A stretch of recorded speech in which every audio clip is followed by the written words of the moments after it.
Polígrafo de la Estrella de Panamá. Bienvenidos. Hoy en el Polígrafo de la Estrella de Panamá vamos a analizar el tema de Colombia. Vamos a analizar cuáles son los retos del nuevo presidente Gustavo Petro, una persona de la izquierda que intentó por 3 veces lograr el solio presidencial y finalmente lo consiguió el domingo 19 de junio. ¿Qué significa esto para Colombia y para la región?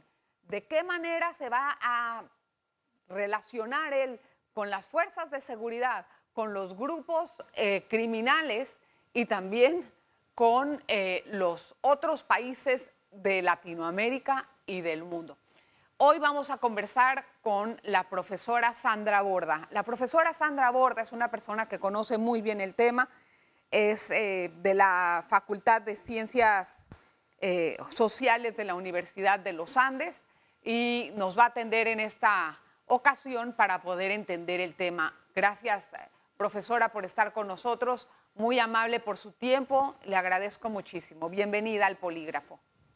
Muchas gracias y mil gracias también por la invitación. Profesora, si bien entender quién habló y por qué ya se ha dicho en innumerables ocasiones, nada más necesito una respuesta, como quien dice, introductoria de lo que pasó en Colombia el domingo 19 y de ahí vamos a arrancar al desarrollo de los otros temas. Yo voy a tratar de dividir el programa en 3 amplios temas porque no vamos a alcanzar a analizar todos los retos que tiene Petro, pero trataremos de analizar seguridad, relaciones internacionales y economía. Así es que, ¿quién habló el domingo 19 y por qué habló así? Yo creo que los 2 temas gruesos que llevaron, además de los 2 candidatos que participaron en la segunda vuelta, fueron de un lado, y eso lo puso sobre la mesa la protesta social desde hace más de 2 años en Colombia, la pobreza y la desigualdad. Pobreza y desigualdad que ya era grave en el pasado y que la pandemia y el confinamiento simplemente profundizaron e hicieron mucho más intolerables. Y de otro lado, un descontento, pero íntimamente vinculado con el tema anterior, un descontento enorme con la clase política tradicional, con la incapacidad de esa clase política de traducir y de construir políticas públicas que respondieran a esa emergencia social y económica por la que estaba atravesando la gente.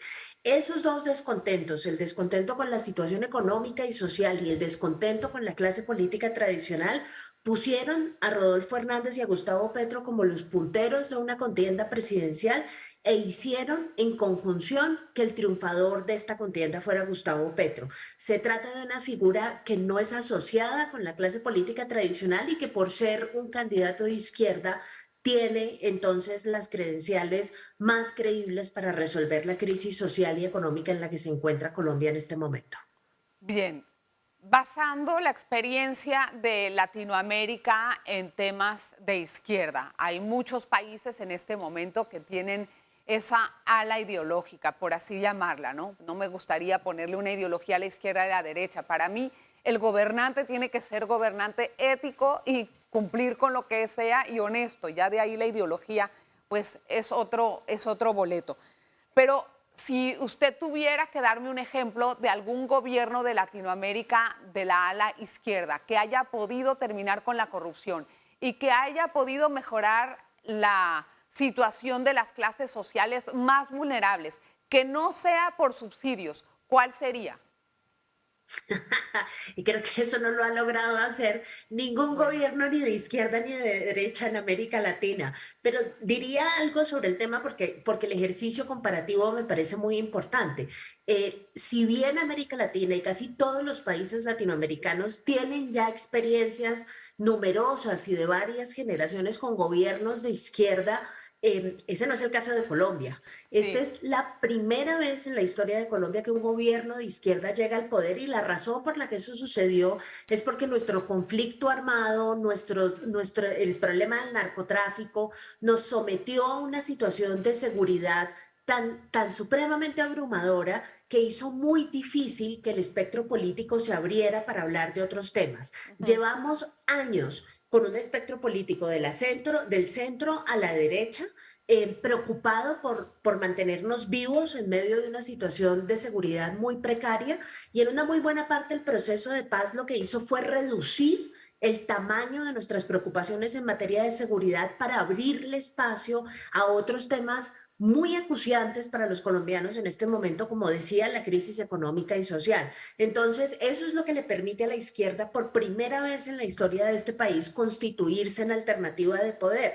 Ahora, sabemos, y lo acabas de citar, por la experiencia comparativa con el resto de países latinoamericanos, que la situación de pobreza y la situación de desigualdad en nuestros países no se resuelve de un día para otro. El problema que teníamos en Colombia es que los gobiernos de la clase política tradicional ni siquiera estaban dando unos primeros pasos en esa dirección.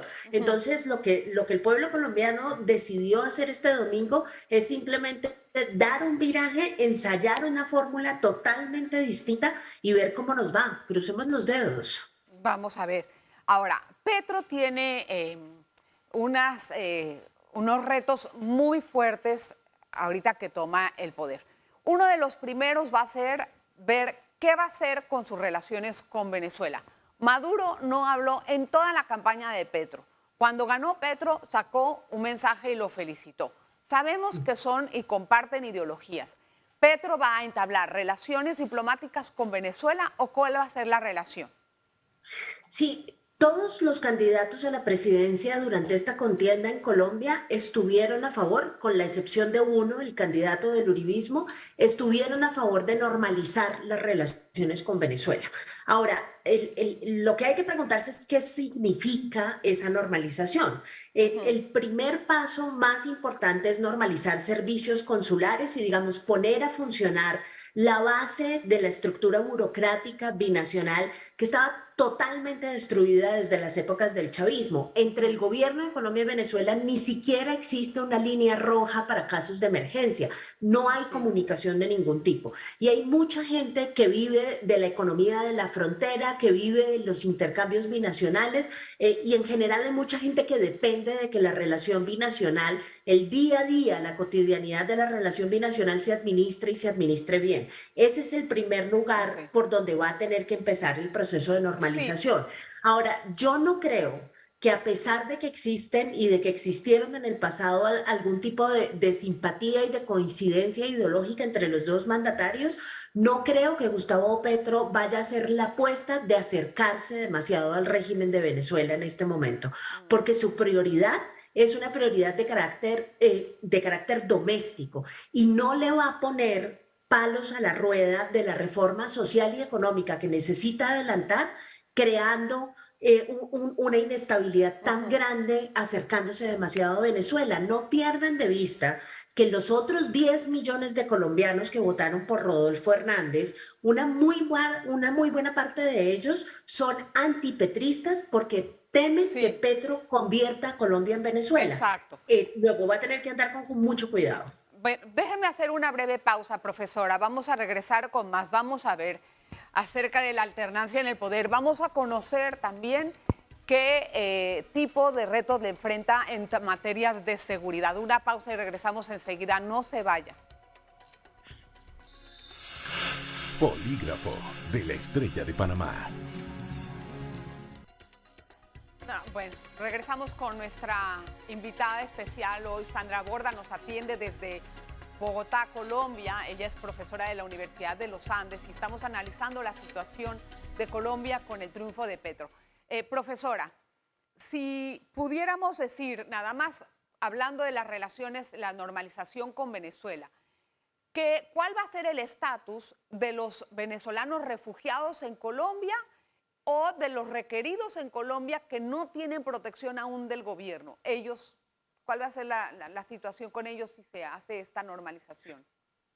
El estatus de refugiados de los venezolanos en Colombia no tendría por qué cambiar con la normalización de las relaciones con Venezuela, por una razón muy simple y es que ellos salen de Venezuela por las presiones de carácter económico y también por las presiones de carácter político que el régimen ha ejercido sobre ellos. Luego su condición no cambia.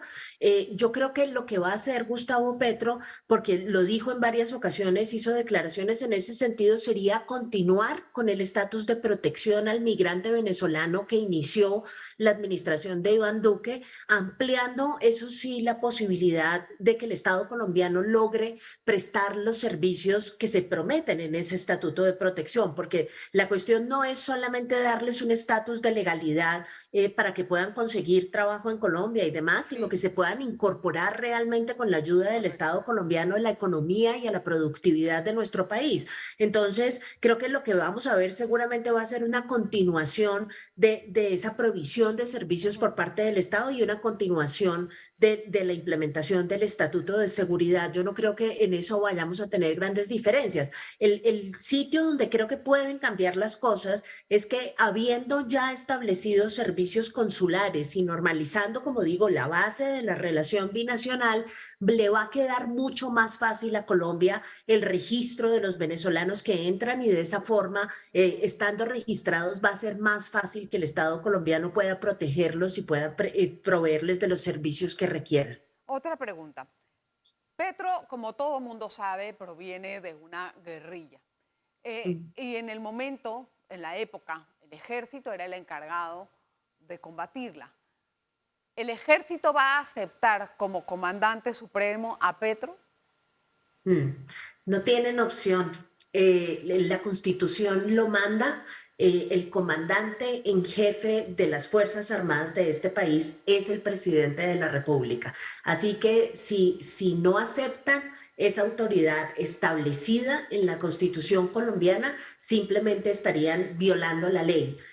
Debería decir además que el ejército colombiano es un ejército que, a diferencia de muchos ejércitos en América Latina, no tiene una tradición de participación en política. Es un ejército que ha sabido aceptar con el paso del tiempo la autoridad civil. Desde hace bastante tiempo nuestros ministros de defensa son civiles, no son militares o policías, y eso básicamente lo que quiere decir es que es un ejército que entiende bien cuál es su papel, que entiende cuál es su relación con la élite civil gobernante, y yo creo que parte de lo que van a tener que hacer en este momento es adaptarse a la idea, que yo entiendo perfectamente que no es fácil, de tener a quien en el pasado fue un enemigo de carácter militar, hoy como su comandante en jefe. Este es el país del posconflicto y ese es justamente un escenario que nos va a poner en el rumbo hacia la superación de nuestros problemas relacionados justamente con el uso de la fuerza. Siguiendo una línea similar, ¿cuál va a ser la relación de Petro con las FARC?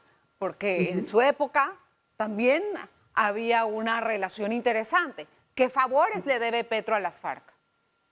No, Petro fue militante de una guerrilla, el M-19, que era una guerrilla muy distinta a las FARC. Para empezar, era una guerrilla urbana, muy clase media, muy compuesta por estudiantes y por clases urbanas principalmente. Esa guerrilla se desmovilizó e hizo parte de la construcción de lo que hoy es nuestra constitución, en la constituyente de 1991. Luego esa guerrilla, digamos, desde hace mucho tiempo no adelanta actividades subversivas, armadas y ilegales. Y su relación con las FARC no es una relación cercana. De hecho, Petro recibió muy fríamente el apoyo del partido político que hoy son las FARC reinsertadas después del proceso de paz, porque sabe perfectamente que ese es un apoyo problemático. Las FARC siguen siendo, hoy que son partido político, muy impopulares y hay algunas disidencias que todavía siguen generando problemas de seguridad en el país. Entonces, no tienen un vínculo cercano. Pero entonces, ¿cuál va a ser la política de Petro con las FARC? No, yo creo que a lo que sí está comprometido Gustavo Petro y además todos los sectores que lo rodean es a continuar el proceso de implementación del acuerdo de paz que se firmó con el expresidente Juan Manuel Santos. Creo que este interregno de estos 4 años con Iván Duque fue un paréntesis en el que no se avanzó mucho en esa implementación y lo que aprendimos es que al no avanzar en la implementación del acuerdo de paz, nos volvemos a sumir en unos problemas de seguridad que ya dábamos por superados. Exacto. Yo creo que ese riesgo ya no se puede seguir corriendo. El compromiso de Petro y, como digo, de todo el establecimiento político que lo rodea es con la implementación rápida y restricta con recursos del proceso de paz para poder avanzar en otro tipo de reformas que son urgentes para la gente y que no necesariamente están vinculadas con los temas de seguridad. Tengo que hacer una segunda pausa, pero vamos a regresar con más del polígrafo de la Estrella de Panamá. No se vaya, por favor. Estamos en breve con Sandra Borda. Polígrafo de la Estrella de Panamá.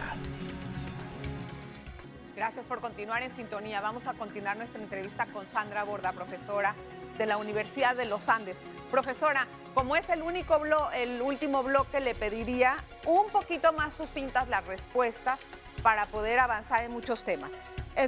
En este plan de reconciliación que habló Petro acerca de un plan de gobierno y de todas estas cosas que se oían maravillosas, ¿cómo se va a incluir al ELN en esto? Y si es posible, tomando en cuenta que también hay una facción del ELN que está en la frontera venezolana y que de alguna forma van a tener que intervenir, no sé si a través de Venezuela o cómo. Sí, la propuesta de Petro, igual que la propuesta de casi todos los candidatos, es que si eventualmente se dan las condiciones políticas para que ello suceda, estarían dispuestos a adelantar negociaciones con el ELN. Ahora, esas condiciones todavía están muy lejos de presentarse. Ese no es un proceso de paz que se va a iniciar al día siguiente de que Petro se posesione, porque la voluntad de paz del ELN ha sido históricamente mucho menos contundente que la de las FARC. Es una negociación más difícil, que va a requerir mucho más del ELN y que ciertamente va a mejorar, si llega a suceder, a mejorar por fin la situación del manejo de la frontera entre Venezuela y Colombia, que tan azotada por estos problemas de seguridad, ese y muchos otros problemas de seguridad ha estado desde hace bastante tiempo. Ahora, vamos a entrar al tema económico, que es un tema importantísimo para cualquier líder de gobierno. ¿Usted cree que Petro ha despotricado contra la clase económica pudiente, como que si fueran los culpables prácticamente de mucha parte de la pobreza y de la explotación que se habla de la clase obrera? La pregunta es, ¿Petro inspira confianza a la parte privada, al sector privado para invertir? Porque ¿de qué otra manera piensan generar empleo en Colombia? No, yo creo que ciertamente en eso no hay que llamarse a engaños. Petro no era el candidato favorito del sector privado y del empresariado colombiano. Ahora, creo que él hizo esfuerzos bastante elocuentes, particularmente hacia el final de su campaña, por enviar un parte de tranquilidad al sector privado. Anoche lo dijo en su discurso de victoria, dijo, mire, yo suscribo el capitalismo, yo suscribo las leyes del libre mercado, lo que sí siento que hay que hacer es que el crecimiento y la productividad tienen que alcanzarnos para que un sector más grande de la población subsista y subsista bien. Luego, yo creo que el sector productivo va a darle un compás de espera, va seguramente también a apoyar la posibilidad de una reforma tributaria, porque de otra forma el estallido social no se va a hacer esperar otra vez. Creo que eso el sector productivo finalmente ya lo entendió y yo creo que va a depender mucho la dinámica de lado y lado, de la capacidad que tengan de negociar, de hacer concesiones y de trabajar colectivamente, así no sean los mejores amigos. ¿Qué tanto cree que va a cumplir Petro de su plan de gobierno? Uy, no, tiene unas propuestas que ciertamente no se van a poder llevar a cabo durante sus 4 años, pero yo creo que la gente ha esperado tanto a que haya la posibilidad de solamente de que se empiece con el proceso de reforma, que creo que eso ya significaría un avance grande. Él quiere educación gratuita, educación secundaria y educación universitaria gratuita para todo el mundo. Yo creo que nuestro sistema económico todavía no da para eso, pero que empiece a avanzar en esa dirección ya será un gran logro. Igual creo que va a suceder con el sistema de pensiones que quiere reformar para darle una vejez un poco poco más digna a los colombianos, pero eso también va a requerir de muchos recursos y de mucho tiempo de reestructuración del sistema. Pero como digo, creo que la gente está tan desesperada de que no se haya hecho nada por tanto tiempo que con que se empiecen a dar los primeros pasos ya se daría por bien satisfecha.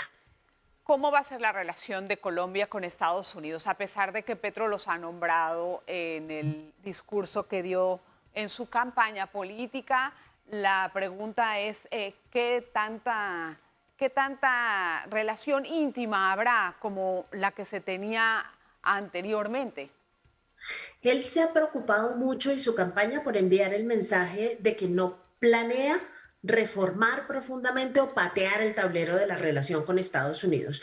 Todo lo contrario, ayer en su discurso de victoria dijo que él quiere trabajar colectivamente, Sí. quiere mayor integración latinoamericana, pero quiere una integración latinoamericana que incluya a Estados Unidos, no que lo excluya. Quiere una conversación más constructiva y comparada con el gobierno anterior en Colombia, a lo que le está apuntando es tal vez a una conversación un poco más horizontal, menos acostumbrada al alineamiento irrestricto y reflexivo de Colombia con los intereses de Washington, sino una conversación más diversa, con más temas, quiere incluir el tema medioambiental en la relación Sí. binacional. Y seguramente en esa dirección estará apuntando, sin grandes reformas. Ahora, Petro hizo una campaña de lucha de clases muy acentuada y después en su discurso habló acerca del gobierno de la vida y de la reconciliación. ¿Cómo se encienden esas contradicciones? Pues es difícil, pero yo creo que hay una línea allí que es preciso entender. Lo primero es que Petro ciertamente es el candidato de muchos sectores de la población colombiana Sí, que no habían estado representados políticamente en este país. Es absolutamente increíble que con la cantidad de población afro que hay en Colombia sea la primera vez que tengamos una así es. vicepresidenta afro, y que además las mujeres por fin hayan encontrado un lugar de representación claro. Hay Ujú. muchos sectores, los jóvenes, la gente de bajos recursos, las minorías étnicas, las minorías de género que no habían encontrado formas de representación política, y que las encuentran con Petro. Ahora, el reto que tiene, ya los logró agrupar y organizar para su campaña. El reto que tiene en materia de gobierno es poner a dialogar esos sectores con los otros Sí. sectores que él no representa tan claramente para poder trabajar en conjunto y diseñar e implementar las reformas que este país necesita desde hace ya mucho tiempo. Habla usted de la vicepresidenta Francia Márquez y era otra pregunta de las que teníamos pendiente. ¿Qué representa ella realmente? Usted lo ha abrido, ¿no? Lo ha hablado, o sea, un nicho para las clases sociales que se sentían excluidas. Ella habla del gobierno de los nadies, ¿no? En la Ujú. representación de los nadies. Pero ¿cómo cree que Francia Márquez va a ser útil para Petro en el futuro? No sé, tal vez con hablar con Proba- grupos. Probablemente para Petro no, pero para los sectores que ella representa, esto sí va a significar un cambio enorme. Hay que entender que el lugar de donde viene Francia Márquez, que es el Pacífico colombiano, es un lugar de este país en donde la gente todavía no tiene acueducto y alcantarillado, no tiene ni la más mínima prestación de servicios básicos. Es un sector olvidado completamente por el Estado colombiano. Para esas personas que votaron masivamente por Gustavo Petro y por Francia Márquez, la ilusión enorme es que finalmente el Estado colombiano se voltee a mirarlos y construya política Claro. pública No, e pues, invierta recursos en ellos. sí, Ya con eso solamente la ganancia va a ser enorme. eso es lo que prometieron. Ahora, como Ujú. colombiana, usted, sin importar que haya sido su decisión en cualquier momento que usted tanto estudia esto, ¿cómo se siente usted con un gobierno de izquierda por primera vez en Colombia, como ciudadana? Yo no soy una persona de izquierda, soy lo que se podría definir como una persona ubicada en el centro político. Sí. voté por Gustavo Petro sin ser la mejor opción desde mi punto de vista, pero en términos de la segunda vuelta y lo que le toca hacer a uno en segunda vuelta, con muchos reparos voté por él, pero yo tengo que sentirme satisfecha por una razón muy simple, y es que nuestro sistema político por fin se abrió y se diversificó. Estos dos candidatos, Rodolfo Hernández y Gustavo Petro, son personas Sí. que en otras épocas de este país jamás hubiesen podido tener la posibilidad de acceder al poder de la forma en la que lo hicieron. Entonces, hoy esta democracia para mí es una mejor democracia de lo que era Ok. ayer. No puedo sino sentirme satisfecha. Una última pregunta con una respuesta de una palabra. ¿Habrá alternabilidad de poder en Colombia? ¿Sí o no? Siempre ha habido, y la razón por la cual Petro está en el poder hoy es porque existe. Esperemos que él la siga respetando. Gracias, profesora Sandra Borda, por estar con nosotros. Muy amable. Gracias por estas ilustraciones y por todo lo que nos ha dado a conocer con respecto a la situación de Colombia en esta nueva fase política de su historia. Nos vemos la próxima vez. Gracias por estar siempre pendiente del Polígrafo. Un abrazo. Polígrafo de la Estrella de Panamá.